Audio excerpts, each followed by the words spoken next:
कभी सोचा है कुछ लोग बिना कुछ कहे छोड़ के चले जाते हैं, ना कोई फाइट ना क्लोजर, बस एक दिन सब नॉर्मल होता है और अगले दिन वो गायब। तुम सोचने लगते हो कि मैंने क्या गलती की, क्या मैं उनके लिए इनफ नहीं था। पर सच बताऊं, उनका जाना हमेशा तुम्हारी वैल्यू का रिफ्लेक्शन नहीं होता। कभी कभी वो खुद से भाग रहे होते हैं। देखो, हमारे जनरेशन का एक साइलेंट पैटर्न है। हम सब थ्रिल के आदी हो चुके हैं। जब कोई नया इंसान मिलता है, सब कुछ एक डोपामिन रश देता है। मैसेजेस, लेट नाइट टॉक्स, वो गुड मॉर्निंग टेक्स्ट, सब एक केमिकल हाइक बन जाता है। लेकिन डोपामिन एक ट्रिकस्टर है। ये हैप्पीनेस का सिग्नल नहीं देता, ये बस एंटीसिपेशन का सिग्नल देता है। मतलब जब तक सब अनप्रिडिक्टेबल है, तुम्हारा ब्रेन हाई रहता है। पर जैसे ही सब स्टेबल होने लगता है, जैसे ही वो एक्साइटमेंट रूटीन बन जाती है, ब्रेन कहता है अब थ्रिल खत्म।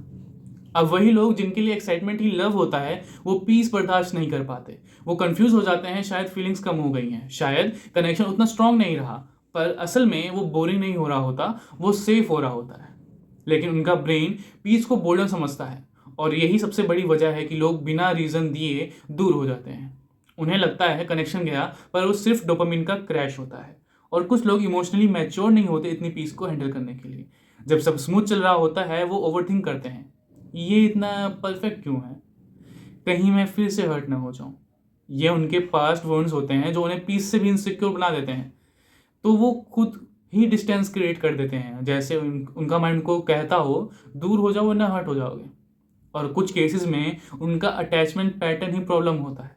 अवॉइडेंट अटैचमेंट वाले लोग जब क्लोजनेस फील करते हैं, उन्हें लगता है वो अपनी फ्रीडम लूज कर रहे हैं, तो वो विदड्रॉ कर जाते हैं बिना कुछ एक्सप्लेन किए।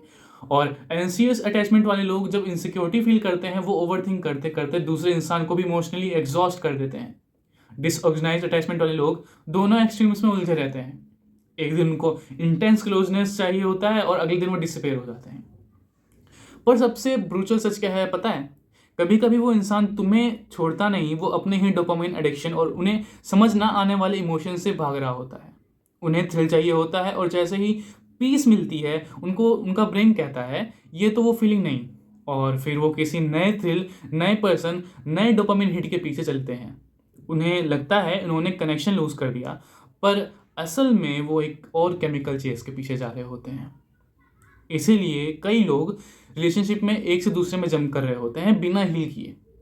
वो चीट नहीं कर रहे होते कॉन्शियसली, वो अपने ही केमिकल लूप में फंसे होते हैं। इनका ब्रेन उन्हें रिवॉर्ड सिस्टम के झांसे में रखता है। वो पीस नहीं, थ्रिल के एडिक्ट होते हैं। पर असली लव में डोपामिन नहीं, ऑक्सीटोसिन और सीरोटोनिन डोमिनेट करते हैं। मतलब ट्रस्ट, बॉन्डिंग और कामनेस। और जब कोई इंसान इस ट्रांजिशन को समझता नहीं, वो बार बार सेम लूप रिपीट करता रहेगा। नए लोग, सेम एंडिंग। तो जब कोई बिना कुछ कहे छोड़ के चले जाता है, तुम सोचना शायद वो तुमसे नहीं, अपने ही पैटर्न से भाग रहा था। तुम पीस दे रहे थे और वो थ्रिल ढूंढ रहा था। उनका जाना रिजेक्शन नहीं, रिफ्लेक्शन है उनके अंदर कितनी डिस्टर्बेंस है उसका। और अगर कभी तुम्हें लगे कि तुम भी इस ट्रैप में हो, हर बार नए एक्साइटमेंट के पीछे भागते हो, तो थोड़ा रुक जाओ। अपने ब्रेन को सिखाना पड़ेगा कि पीस भी एक फीलिंग होती है। जब तुम्हारा ब्रेन पीस में कंफर्ट सीखने लगता है, तब तुम रियल कनेक्शन बिल्ड करते हो। सो नेक्स्ट टाइम जब कोई बिना कुछ कहे छोड़ दे, या तुम्हें लगे कि स्पार्क चला गया, समझना शायद स्पार्क नहीं गया, डोपामिन का मास्क उतरा है। और उसके नीचे जो है वो है असली प्यार, असली स्टेबिलिटी, और वही है तुम्हारा हीलिंग पॉइंट।